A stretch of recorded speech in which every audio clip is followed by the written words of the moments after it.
Have you ever wondered what makes a Mennonite Christmas day interesting, exciting, traditional? You are about to embark on the next edition of So I Married a Mennonite with me and my co-hosts, Scott Herzog and our new puppy, Pepper Herzog.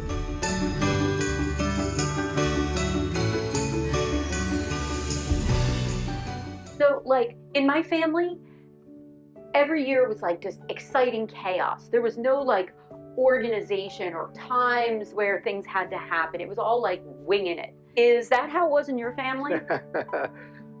We did not wing things in my family. No winging. There was no winging. It was very orderly, but nonetheless, very exciting for us as kids. Like growing up, as I think many kids do, you get up before your parents because you just can't wait to get to the gifts, right? Yeah, for sure. And that was the same in my family. Like we wanted to get to the gifts.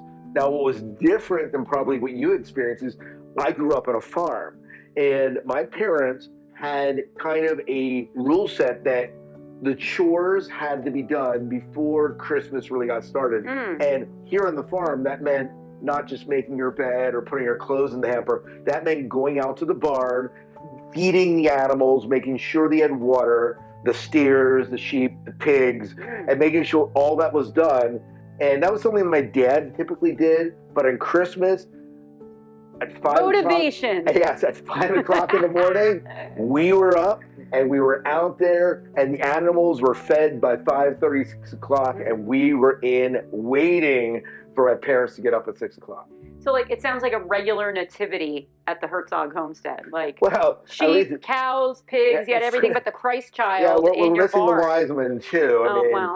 Those are shepherds. We would be the shepherds, I guess, right? Yeah, right. We were taking care of the animals. Did it feel like the longest day of chores of the year, hands down? Or was it did it drag? Or was the chores went fast. The chores went fast. What it was it felt like it took forever for my parents to get up. Your parents were big morning people. They were. So what time would So what time would that be? That would be 6 o'clock, 6:30. It would still be early for some people, but for us it was we were tapping our feet waiting for this to be. Now, did you patiently wait until they glided down their steps, or was it Ma, Dad, get up, come on, we gotta get presents? I think there were some times that we woke them up. They didn't have a New Jersey accent. They did not. They definitely didn't have a New Jersey accent. The early part of the Christmas morning was my mother.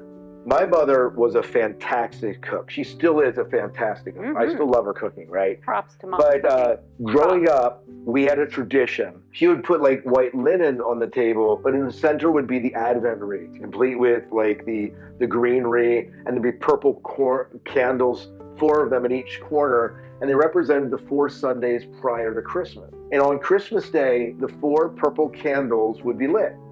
The center white candle would be unlit until we read the Christmas story, which we'll get to later on. Cool. Yeah, my mom was in the kitchen, and on Christmas morning, she would bake homemade, from scratch, cinnamon rolls, complete with the white icing. That was in the morning, or did she make them the night before? You shoved them in the microwave, you crammed them in and got them. Well, so I don't recall exactly, because I think I was 5, 6, 7 years old, so I wasn't paying attention to that. But she definitely had them ready to go in the morning. What she did make from scratch was hot chocolate with Hershey's cocoa, sugar, and milk, heated up to just perfection. Some of the best hot chocolate I ever had. I don't think you've ever asked me to make you the hot cocoa from Hershey. You have asked me for cinnamon rolls. I buy them from my Mennonite neighbor. Yes. If you want to know more about that story, you can check it out in another episode, because we did talk about that a little bit. Yeah, a little bit. My mother had a GE stereo in the living room, and that there was a speaker hanging right above where I'm sitting, actually, that was piping Christmas music from the Ray Conniff singers. Ray Conniff? Yeah. Who is it? Conniff. Ray Conniff.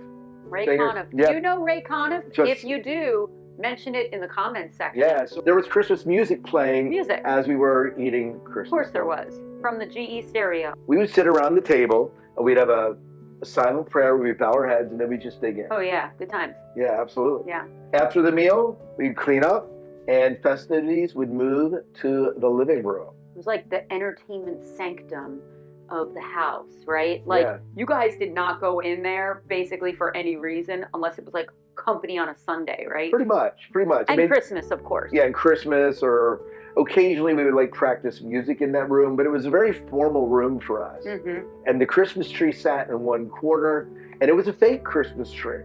Mm-hmm. Which, little story about that Christmas tree I got to tell you. My dad was working at a place in Ephrata called Grant's. And I think this must have been like when he was either engaged to my mother or before he got married.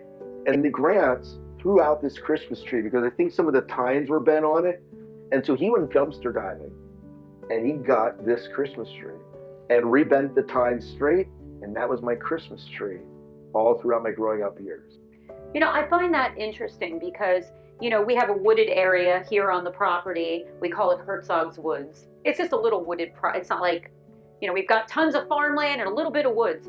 But it's interesting that you guys had that tree, that fake tree, artificial tree growing up, where here you guys had all those fir trees out in the wooded area that you guys owned, that you could just go back there with a tractor or a lawnmower or whatever, cut it down, bring it in the house, and have a real live tree.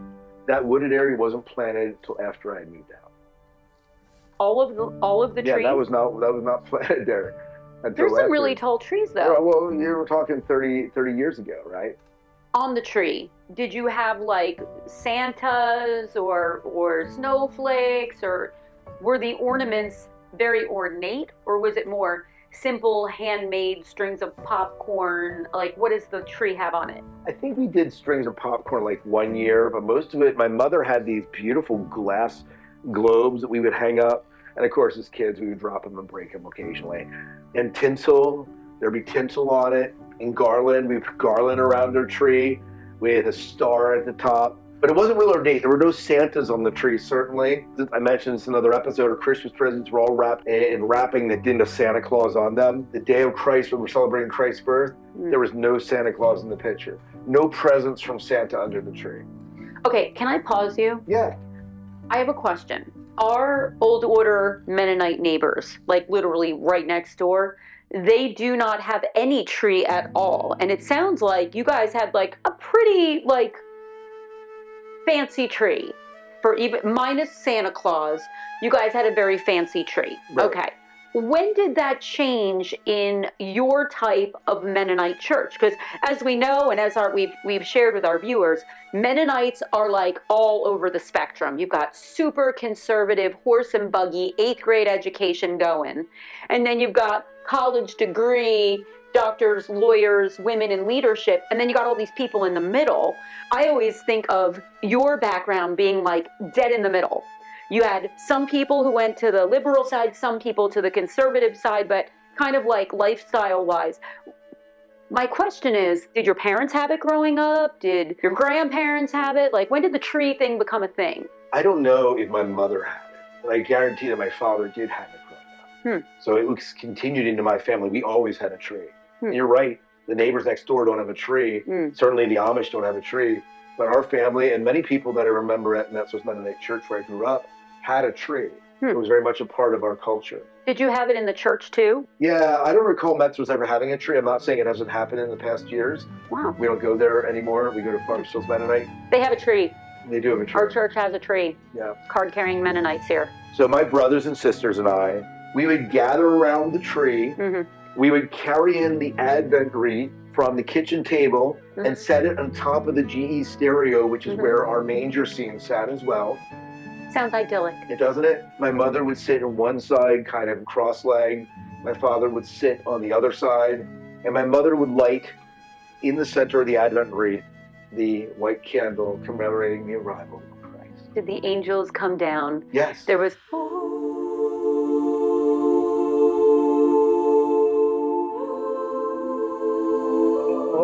Was it really like that? No. Or were you guys like, oh my gosh, hurry up? Oh, in our hearts were like, come on. But Dad would always read the story from Matthew, the Christmas story from Matthew. Then Herod called the Magi secretly and found out from them the exact time the star had appeared. He sent them to Bethlehem and said, go and make a careful search for the child. As soon as you find him, report to me, so that I too may go and worship him. No one was listening before the gifts. We were. Really? Yeah, we were quiet. We were not on our cell phones. Well, We had our Sony Discman away, and we were all paying attention because we knew if we didn't, it would just delay us getting the gifts. Okay, so the deep philosophical and traditional respect you have just presented to all of us. Absolutely, absolutely. This really was about shut up, get her done, and I wonder if that favorite toy I wanted is over there. Absolutely. But so that's the way we always did it growing up, right? And then once all the caroling was done, once the scripture was read, my mother would then pass out the gifts, and she would give them one at a time. So I would get a gift, and then I would open it, and we'd all like observe it. Then my brother would get a gift. You would observe it? Yeah, they would watch me open the gift. How were you guys trained like this? This is like legit training going on. Good Mennonite discipline. Oh my word. And then at the end of that, everyone would have their gifts. We had little piles of them. My father was a photographer. He'd take a picture of us with our gifts. I can see that. Yeah, well, I have plenty of pictures of me with my gifts growing up. I can probably tell you what I got each year because of that. Were these all like super practical gifts, or? I mean, when we were kids, it was toys, right? We would go through the Sears and JCPenney catalogs and pick out our gifts, circle them, and then, so we did that all throughout the 70s. We did that. We would circle our gifts, and we didn't know which ones mom would choose. Oh. So there was a little bit of the element of surprise. There was a sense of mystery. Mm-hmm. Sense of mystery. That was Christmas morning. After that, we would just play. So organized, like so well behaved. Like it almost sounds too idyllic for what I understood growing up. But that was my Christmas. That's my memories of Christmas growing up. That's what I remember. As a kid, it was fun times. I love Christmas morning. Christmas is still my favorite time. Yeah, he gets really excited about Christmas. If it were up to me, I'd have a Christmas tree up in October. For me, the biggest thing that surprises me isn't what you did, it's how you did it. It was the methodology and the structuring and the strategy involved that really is interesting. And the fact that as a kid, you got that. Like you realized the value in that. And even to this day, as a grown adult, you're saying, this was how I remember it. And this was a beautiful thing to me in my experience. Just such an interesting way to regale the tale of what it was like. I know few people truly out of our direct Mennonite circles that can say anything close to that.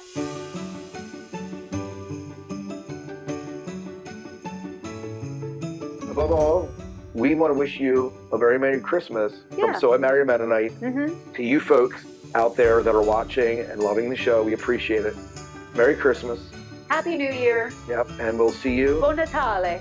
We'll see you after the holidays. Buon Natale, molto bene, grazie per tutti. Bene. Buona Giovanna. That. You ready to learn about Mennonite Christmas? It's going to be so much fun. Yes, it is. Oh, I love you so much. Oh, my goodness. Kissy, kissy, kissy. Daddy looks so serious behind me. Trying to figure out, do I edit this or do I keep it? Yes, he does. Yes, he does.